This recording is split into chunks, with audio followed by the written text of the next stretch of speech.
So, Stephen D here on Pure 24/7 Radio, and we are joined again by Bob Goody from Rural Missions. Hello, Bob. Good morning, Stephen. Always a pleasure to be joined by you. And last week we were talking about something of the turning points that people might try to look for when it comes to in that rural community. How do you reach it? What brings you to that turning point? We're discussing different things, and we kind of summed it up as being that mind shift change, didn't we? Yeah, we did. And really exciting when people shift their gaze, shift their eyes from I'm stuck in this, I can't do anything more, to actually what simple adjustments could we start to make? What's God up to? Maybe we could, and start to dream a little, then like amazing things can happen, really. Yeah, definitely. So, what do you want to talk about this week? Where are we going? So last week I mentioned that we'd done this survey. So we recently asked a whole load of people involved in rural ministry, in rural life, to describe some of their reality. And I'll be honest, most of what came back was incredibly honest. And so I wondered whether we focused on some of the hard truths.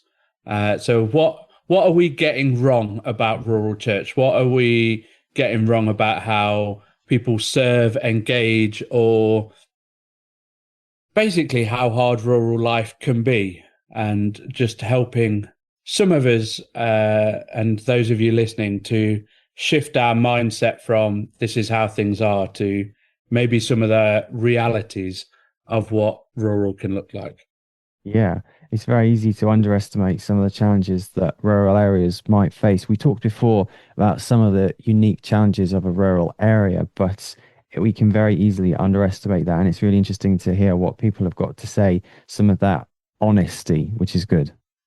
Yeah. So one of the things that people said, one of the biggest challenges is that they're part of a system that just doesn't understand rural reality. So actually, one of the questions we posed to people was like, who is supporting you? Who are the people that are cheering you on as a church? And some people did come back and say our diocese, our denomination, other churches. But the reality for most of them, they said they felt misrepresented, that they Okay. felt misunderstood, that they were part of a system that was built around the big, the shiny, the population density places. And actually, rural can feel misunderstood because people think their reality is this idyllic, this beautiful, but it's not. The systems just aren't built with rural in mind. So I think that's probably one of the harshest truths that we face time and time again as we talk to them is nobody's listening to me.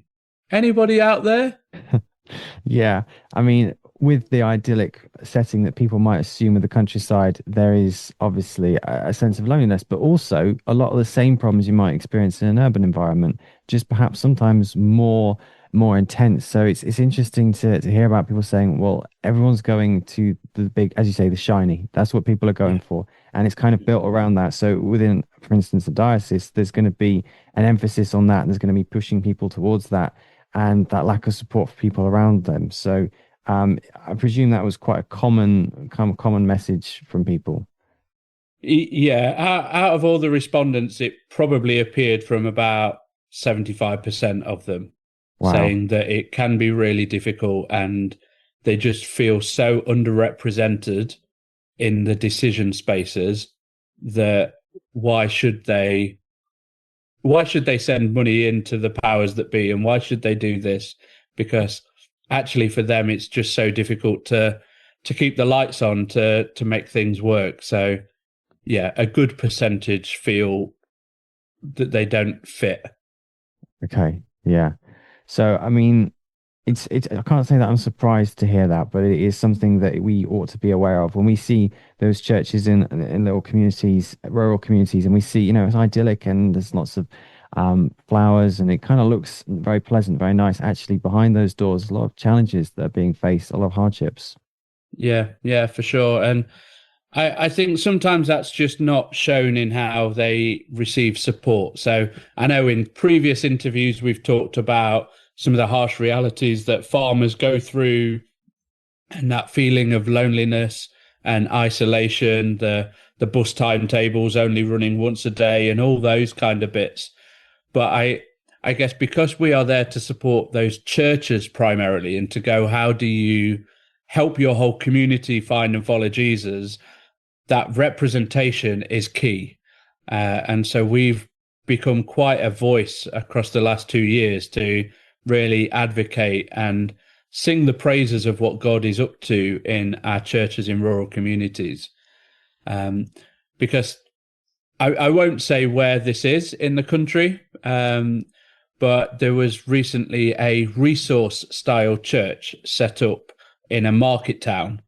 Okay. And the whole point of this resource church was that they pumped in, I think it was around £300,000 into this church to say, appoint a children's worker, appoint a worship leader, appoint an ops manager, and all these, but with the basis to not just grow that church, but to be a support and a resource for the churches that are in the villages around you. Hmm. The sad reality is, talking to quite a few of those churches surrounding it, that after 3 years, as the funding is now starting to dry up, they've approached and said, would you help support us with this children's work or help us get established? Or could we have your worship leader for a week, a month, or every other month? And the sad reality is they were told no, because we've got a larger congregation that we now need to make work. And so we need their time, we need their energy. And so despite it coming with all this joy and ceremony, like, there's a resource church to support you, the sad reality is it resourced one space and then forgot about those outlying spaces yet again. But the good news is those churches cracked on either way, and Yeah. they've shifted their mindsets. They've done things that took little effort, but are seeing big fruit from. So they've shifted to simpler, the relational, the things that rural communities really get right is, how do we do this together? How do we do this as family units, as streets, as people? Community life is far more distinct within rural communities than within our urban. So they have adapted, they work well, but the hard truth is that they just don't feel like they're loved like the Mm. bigger churches. So I guess to a certain extent, some of these more rural communities, there's a toughness to them. They handle a lot. And as you say, despite the lack of resources from this resource church, they were actually keeping on going. And that's a toughness that you do get in rural communities, isn't it? Yeah. Yeah. And I'm not saying that every resource church does that. There are success stories and all of those kind of things. Please hear me right. But I just want to make sure that the voice of the voiceless almost is shared here. Because I don't think, and another hard truth about our rural communities is that it's not unwillingness to change. Sometimes it is capacity. And that's why we oftentimes focus on those small intentional changes people can make, because people do care incredibly deeply. I know story after story of churches that have heard of a need in their community with a particular family that need to go for hospital visits regular, or people not being able to get out of their houses and this isolation. And people and the church have cared so deeply that they go out their way day after day, week after week, to support, to serve, to love. Yes, it might stretch them, but they're willing to be stretched. So I don't think our rural churches are unwilling. I think sometimes there is a bit of a capacity issue Mm. where short of people, short of time, often carrying a lot. But I think if we can get people to go, how does a whole church get involved in mission? we end up carrying far less than that one or two people that seem to carry everything. Yeah.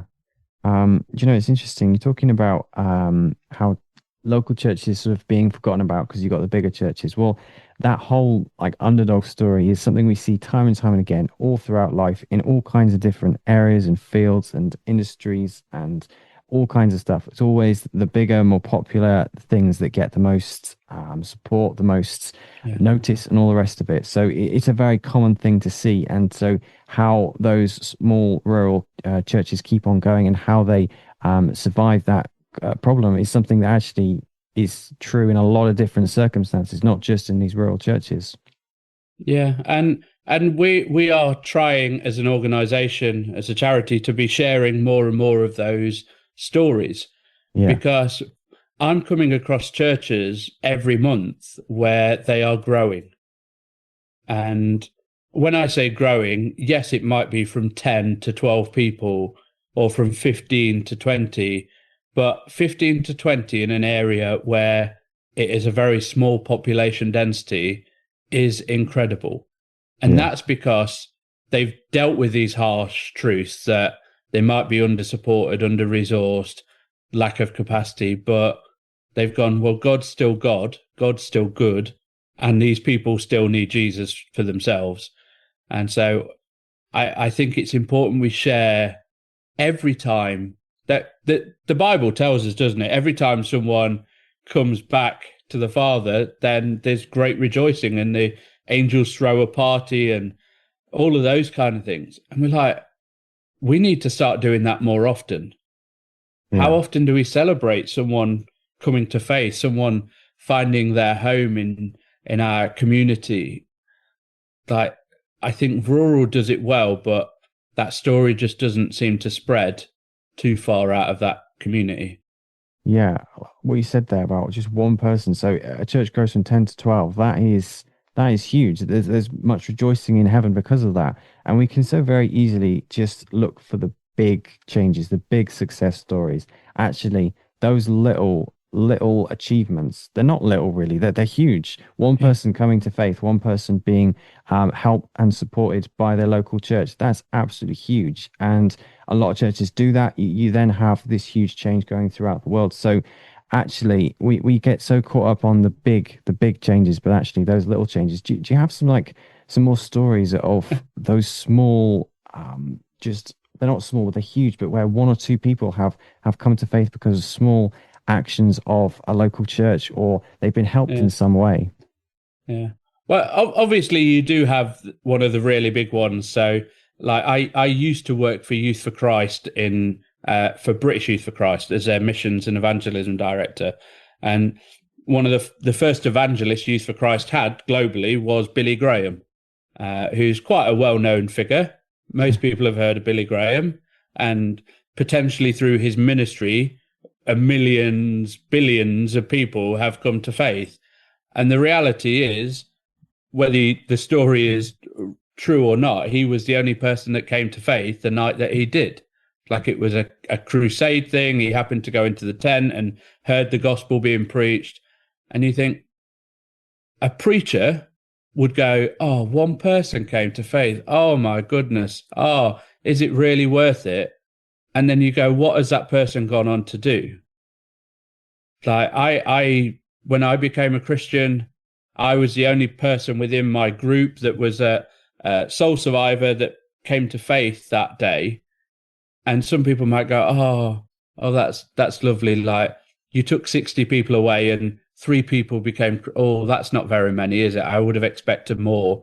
But I'm like, since that point, 25 years ago, I've spent my entire life dedicated to how do I help people find and follow Jesus, and how do I equip people, Christians especially, and the church to go and do likewise. And you go, I could just be a statistic of one person, but I'm not. I'm what God's called me to. And there is many story after story of simple adjustments that churches make that don't sound incredible, but that do see fruit. So I know of a church. They again coffee. if you've not doing a coffee morning, really ought to start one, because I don't say projects are the big thing, but it does make a huge difference to a lot of communities. But they started this coffee morning, and in the last 3 years, they've had 8 people come to faith through that coffee morning. Wow. Like they're a village of, I think it's about 850. So not a massive space, but they opened their doors and invited people in. And Yeah. people have come in and found a home, and they've found hope, and they found love, they found acceptance. And in the midst of all of that, they found Jesus too, which is incredible. Like, how many people say, all I've done is serve coffee and be there for people, and then 8 people have come to faith? It is that simple. We just Yeah. need to start sharing Jesus wherever and whenever we are. Yeah, I think a big thing that's coming up through this conversation is how fixated people can become on statistics, on numbers, and they're Yeah. looking at numbers, and so that's why small churches may be forgotten because people are seeing, oh, there's only 20, that oh, that's small, or 10 or less. Where actually we need to sort of almost forget the numbers. Each individual person is unique, created by God. They are wonderful, and each and every single person has value and meaning. And when you accept that, when you look into that, a small church with 10 people, that's a lot of value there. That's 10 amazing people. Yeah. And I think there is a reality in that. So we as Rural Missions are subscribed to every diocesan newsletter across the country. So every Wow. diocese produces one. So we get them to our inbox. We also subscribe to every Methodist district, every Elim, AOG. We're on all the mailing lists as much as we can. And I think for me, part of the sad reality is that as I've seen a lot of the diocesan ones come in, it says, don't forget your mission statistics are due. Make sure you send us your numbers. Make sure you send your statistics for mission are due. And it's basically how many people have been bums on seats through a month, and how many have attended this event or that event, or what kind of event it was. And I go, can you imagine if just for 3 months, every time I got a diocesan mailer, at the top it was saying, don't worry about your statistics. Who's got some stories to tell us? Wow, Tell that would me be your different. stories.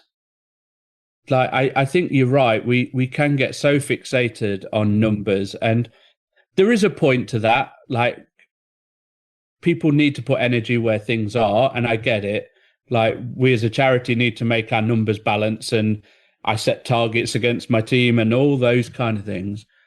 But I'm more interested when we gather as a staff team and go, what are the stories? What have the church leaders been saying? What are the church members like? How's that consultation changed the church? Rather than going, so how many more people have started to come to church because of such and such?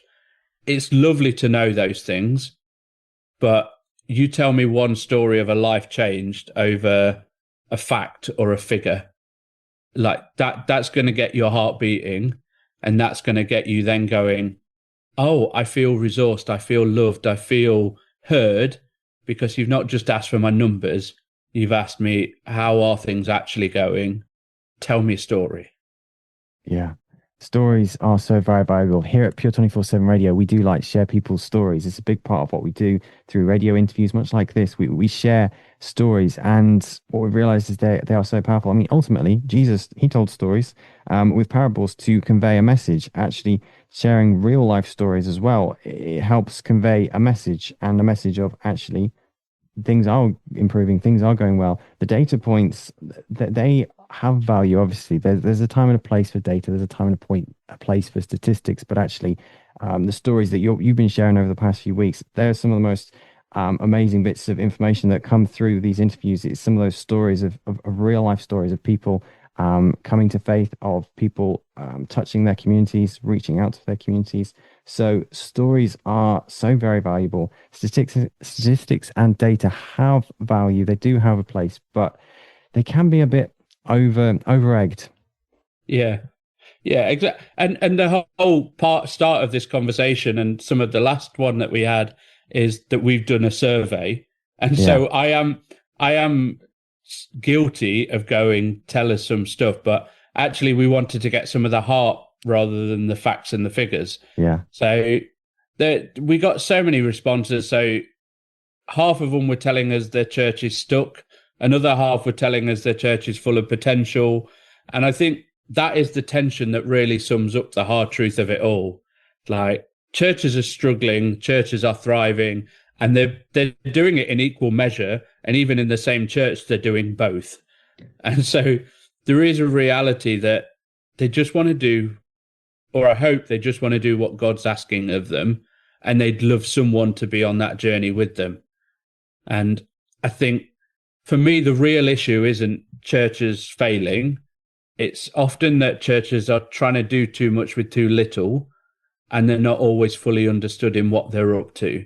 So if we can support them, if we can share the stories, share the hope, share the pain and the misery as well, then that's when things are going to start to shift.